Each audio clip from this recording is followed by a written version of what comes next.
What's up, you guys? Godzilla Fan Freaks coming at you today with another figure review. And today we're going to be taking a look at NECA's release of King Kong. Just recently picked this guy up. Just was out and about, and I got a couple Kong figures. The next guy I will review after this one, so stay tuned for that video whenever I get around to it. And then, and also in that video, we'll kind of go over comparisons between the two figures, because when I was out and about shopping for these guys, it was, or not really, I just gonna get the NECA Kong, but then I saw the other guy, and it was a really hard choice. It was very hard to pick just one, so it was kind of go big or go home, so I ended up snagging both. And also just because I realized I really didn't have much King Kong in my collection. So, these guys beef up my collection with a little bit of monkey business. Anyway, let's just get straight on into this figure review of the NECA Kong. Here's the box, here's the front part of the box, and then the flap that would open to the window to where you would see where the figure would be. A nice picture of the figure being all ferocious. You got that side of the box, that side of the box, the top, the bottom, and then you have the back. And it says he includes interchangeable head and hands. And that's about it for the box, you guys. Set that off to the side. And now let's take a look at Kong himself. I've heard a lot of mixed things about what this Kong is representing Kong from. Some say, and he does resemble the classic 1933 Kong. Others say that, NECA couldn't really get the license to any specific Kong, and this isn't the 1933 original, and it's kind of NECA's own design. So there's all kinds of stuff going on out there, so I'm not going to reference this to any specific type of Kong, just because I don't want to be wrong. So this is just going to be a pretty much plain Jane King Kong review, not from any specific era. But just to get straight on into this figure review with paint, his hair has very nice browns and blacks all shaded all over the place in different areas to definitely give him a lot of like depth and detail pops. In his area where his skin shows on his hands and his chest and his feet, that's kind of like a dark grayish color. And then anywhere he has cuts or battle scars or anything like that, those are a nice, kind of like scarred over, red. His mouth inside, kind of hard to tell, but very nice gum pink color. Tongue has a little bit of black mixed in, plus his mouth kind of has like a gloss over everything to give it more of that realism, like, drool and saliva and whatnot. And this is his ferocious face. I just like the ferocious face better on him than his like calm, relaxed face. To me, it looks just a little dopey. It's not necessarily the choice I would have on this figure, but it's nice that it does come with the two different head sculpts. His eyes, if I can even get them in there, it's kind of hard the way his eyebrows overshade his eyes. It's kind of hard to get light in there. But his eyes, they're kind of like a darkish white around the outsides, and then the pupils themselves are kind of like a light brown. Or not his pupils, but the color of his eyes is a light brown, and then his pupils are, of course, black, and then his eyes kind of have a glossy overlay to give it more of that realism look. Detail on this guy is really good. His hair, very short, fine, nothing crazy going on, but the way they etched everything in all over this guy, even on the forearms, looks great.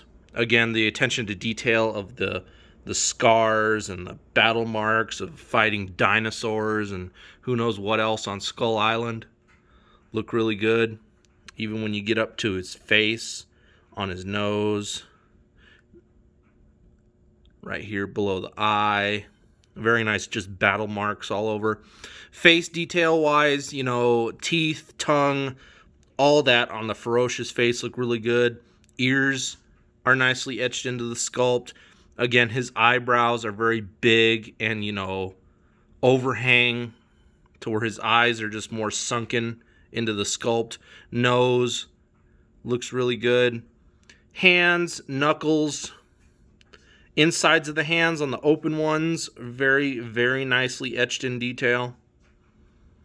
All his muscle, you know, muscle mass, muscle definition looks really good. Even on the back, you don't see it too much, but it's just enough. This isn't like a beefy, roided out Kong, but the muscle mass on this guy is just appropriate enough. Again, knuckles, everything looks really good and clean on this guy. Same thing on the bottoms of his feet, all that detail. And on the tops, toenails and everything, fingernails on the hands, all looks really good. When you get into movement with this guy, his head can look up ever so far.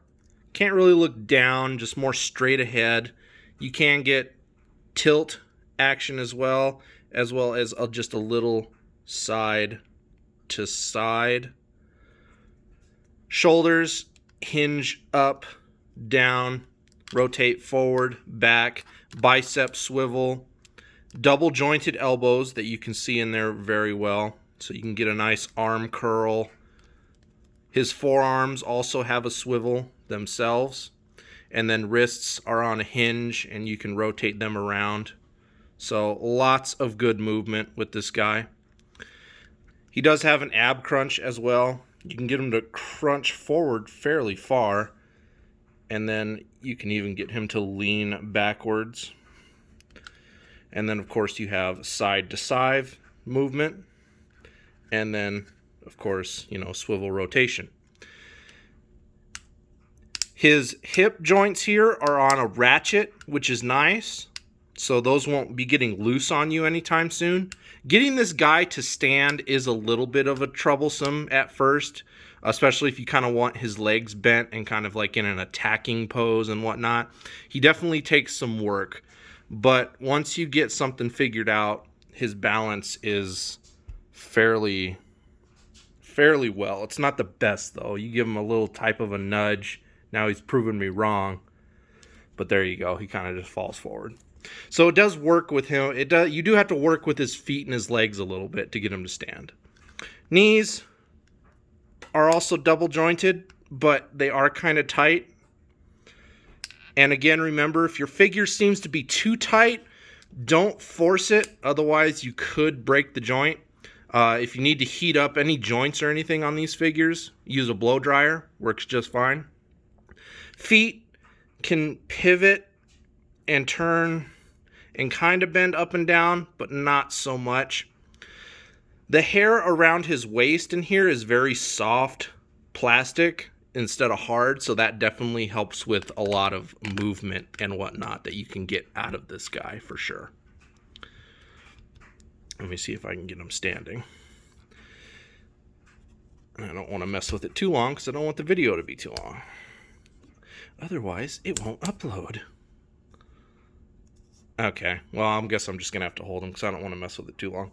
Anyway, so that about does it for articulation. Lots of range of movement on this guy. Really good. Next, on to scaling.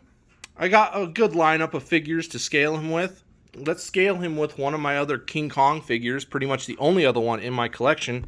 Here he is next to the Raymundo 1962 Kong. Definitely towers over him, but that way you guys have an idea. Next up, let's bring out NECA Kong. You know what? This scaling It's not too bad, especially if you have Kong maybe a little more hunched over and his legs bent to kind of bring him down just a little bit in size. But the beefiness of the NECA Kong figure, I mean, these two don't look bad next to each other. That's for sure. Next up, here is the 1962 50th Anniversary Memorial Box Godzilla.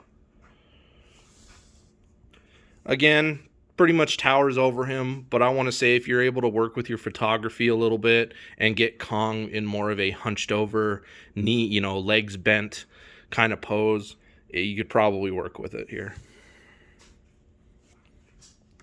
Here is the 1962 SH Monster Arts.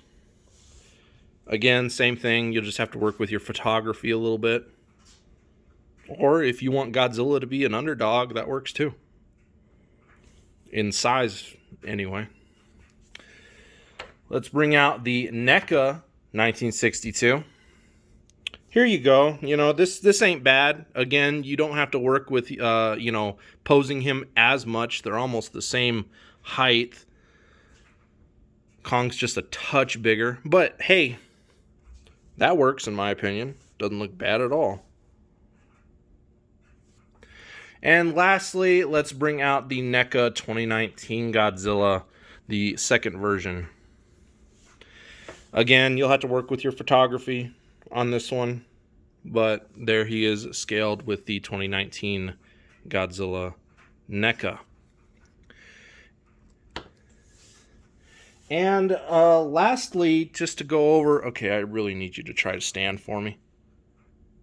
Or not. Okay, I'm just going to lay him down. Lastly, his accessories that he comes with. Here is his alternate face. Again, I'm not the biggest fan of it, but paint, detail, all that looks good. And then his hands, he just has an alternate open grappling hand and then a fist. Paint and detail looks good on both. And that just about does it for this figure review, you guys. I'm going to bring in the box to kind of help him stand there. And that about does it.